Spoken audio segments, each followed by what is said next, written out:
Let's understand a very simple topic. We already use this Terraform provider, but I want to clarify something that, okay, so we have Terraform provider and we have something called required provider option as well. So basically what this Terraform provider will do, it is act as a plugin that connects to different environments like AWS, Azure and all, and it actually expose resources like a data sources, and it help to Terraform create resources, delete resources. And whenever we run this Terraform init, right, it is going to download the provider automatically. So there is one important thing we have to follow in real environments. We follow real environments. We never always go with the latest provider plugin always. Okay, so the problem here, see, whatever Terraform code we have written till now, so I have given just this provider AWS, right? So what actually this is going to do, so it just going to help us to configure it, it just help us to to get connected to AWS account, AWS region, or if you have any credentials file, or if you are giving any profile, so those all we can define here. So it just help us to connect to AWS. But till now, whatever the Terraform code we have written, we have not written any Terraform required provider block. So it actually comes under Terraform. So if you go to just any browser, okay, Terraform providers, if you go here, you can see, okay, I'm primarily working on AWS, so I'm going to choose AWS, and you see here use provider. If you expand, so this is what the code I'm actually talking about. So it is actually published 6 days ago. So you want to go with the any other version 6.20.0, you can go here, you can pick that here, right? So based on the version you are selecting, you will get this Terraform provider block. So we can actually use this here in the code. So now immediately you might get a doubt, Avinash, why we need to add? Okay, so basically whenever you are not explicitly defined this, so Terraform always use the latest version. So for example, I have built this entire project and everything in Terraform 6.20.0, and suddenly 6.21.0 released, and when I'm trying, my application is not working. So my application got break.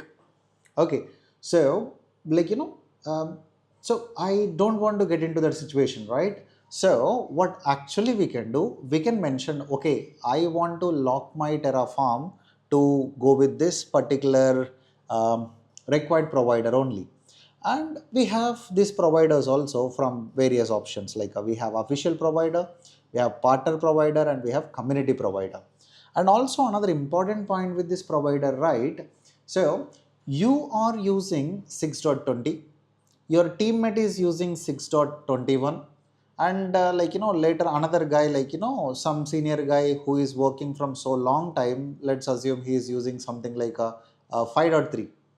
So this may lead to application or platform inconsistency whenever you are creating or applying these things. So in our local machine, in our teammate CI/CD pipeline, if we are maintaining same required Terraform providers version, so it is going to prevent the unexpected breakages just because of version mismatch or auto upgraded providers. So where we can find this providers, like we mentioned, official provider, partner provider and all. So if you go to this provider section in left pane, you can see, so these are the official ones, and if you go to partner, you can see the partner ones, and if you go to community, yeah, you can see lot of in this community one. Okay, so even you can build one and you can use that, or you can share with the world, right? So a couple of points I mentioned here. This I already mentioned. Okay, I already talked about that. So see, sometimes using same version for some is good actually, but we always know one thing, right? Whenever we are getting a new version, so obviously it is going to come up with the new features. Okay, so we if any new AWS service got introduced, it may we may not use that new feature if you are using some kind of outdated providers. So deprecated fields may cause apply errors later, incompatibility with latest Terraform releases, and obviously latest security features or updates. Okay, and also upgrading provider version, so it unblock the new features. It always comes with the bug fixes and all. So generally in organization we always go with the lower version upgrade first, then we go with the latest version upgrade, right?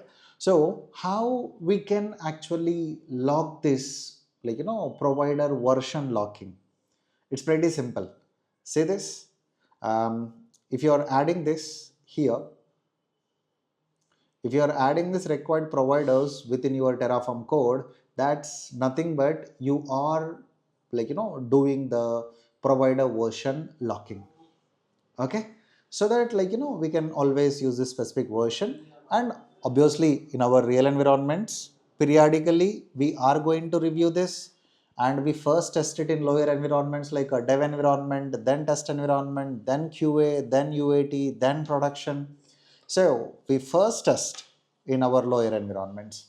All right, this is pretty simple one. And if you see this as type of required providers in any of the Terraform code, so don't get confused. It is just because they want to maintain consistency in that Terraform required providers. They want to use that particular provider version. They want to lock their code to compatible with that version.